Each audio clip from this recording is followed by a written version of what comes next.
एक से अधिक विवाह रेखा के होते हुए चंद्र पर्वत और मंगल पर्वत पर जितनी आड़ी रेखाएं होती है, शैव सामुद्रिक शास्त्र में इन्हें उपपत्नी या रखेल रेखाएं कहा जाता है। इन तीनों के मिलाप से निष्कर्ष प्राप्त करने का निर्देश है। परंतु मैं ये मानता हूँ कि मंगल पर और चंद्रमा पर जो अनेक आड़ी रेखाएं पाई जाती है, उनका संबंध क्या उनकी पत्नी तक ही होता है? जब कभी ऐसे उदाहरण मिलते हैं तो कहीं न कहीं थोड़ा चौंकना पड़ता है। वस्तुतः ये क्या है, ये मैं आपको बताता हूँ। विवाह रेखाएं रोमांटिक भावनाओं के लगाव से संबंधित होती है। चंद्रमा का संबंध मानसिक शक्ति से है, इसलिए यहाँ की आड़ी रेखाएं मानसिक प्रणय संबंध को बताती है। मंगल से शुक्र की ओर आने वाली आड़ी रेखाएं शारीरिक संबंध की, सभी की प्रकृति एक दूसरे से अलग अलग होती है, इसलिए इन रेखाओं को इतना ज़्यादा सीरियस नहीं लेना चाहिए।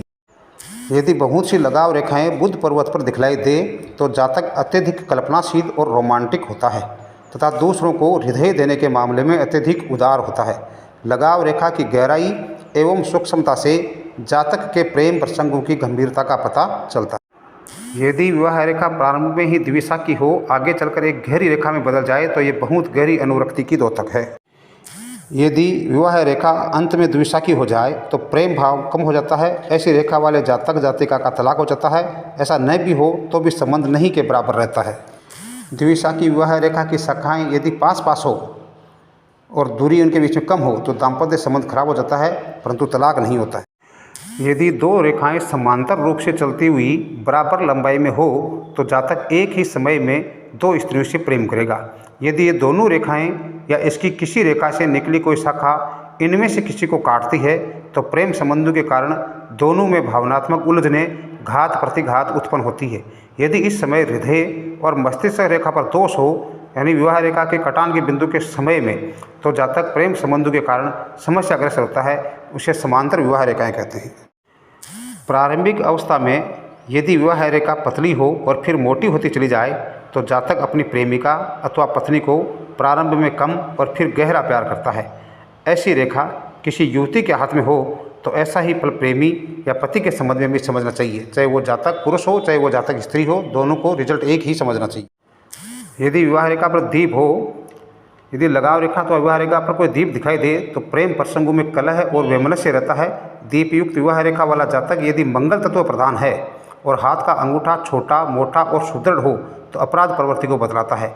ऐसा व्यक्ति अपने जीवन साथी के साथ मारपीट एवं कलह करता रहता है। यदि दीप के बाद विवाह रेखा टूटी हुई है तो संबंध विच्छेद भी हो सकता है। यदि विवाह रेखा पर दीप श्रृंखला दिखाई पड़े तो ऐसा जातक किसी से भी विवाह करने एवं प्रेम प्रसंग बनाने में सफल नहीं होता है। उसकी भावना किसी से स्पष्ट नहीं जुड़ती है।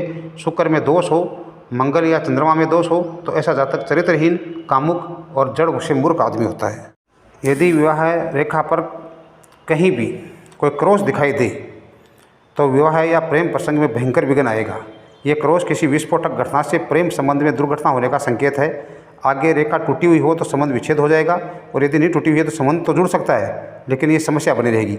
यदि इसके बाद रेखा पतली या जंजीरदार हो तो विवाह संबंध या प्रेम संबंध बाद में खराब हो जाता है। और क्रॉस के बाद विवाह रेखा नहीं है तो जीवनसाथी की या प्रेमी या प्रेमिका की मृत्यु ही तय मानी जाती है। यदि विवाह रेखा पर सितारा हो तो क्या रिजल्ट होगा? विवाह रेखा पर स्टार हो, सितारा जीवनसाथी या प्रेमिका या प्रेमी के मृत्यु का संकेतक होता है।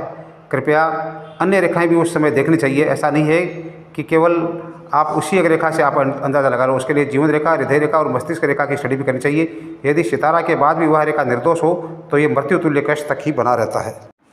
विवाह रेखा कुछ लंबी होकर सूर्य पर्वत तक पहुंच जाए और सूर्य पर्वत पर एक सितारा हो तो जातक का किसी ऐसे व्यक्ति से प्यार होगा जो अत्यंत ही सौभाग्यशाली, धनी और मानी। यदि विवाह रेखा त्रिशाखी हो अथवा बहुशाखी हो, यदि यह रेखा अंत में त्रिशाखी हो जाए तो यह प्रेम प्रसंगों में चालाकी और विषय से युक्त कलुषित भावना को स्पष्ट करती है। ऐसा जातक महासातिर होता है और युवतियों को इससे सावधान रहना चाहिए। यदि ऐसी रेखा किसी युवती के हाथ में हो तो उसकी तृप्ति एक पुरुष से नहीं होती है। अति प्रेम प्रसंगों में केवल विषय की भावना, विषय की जो वासना है उसी वासना में वो लगी रहती है। वह रेखा इसी बात को बताती है।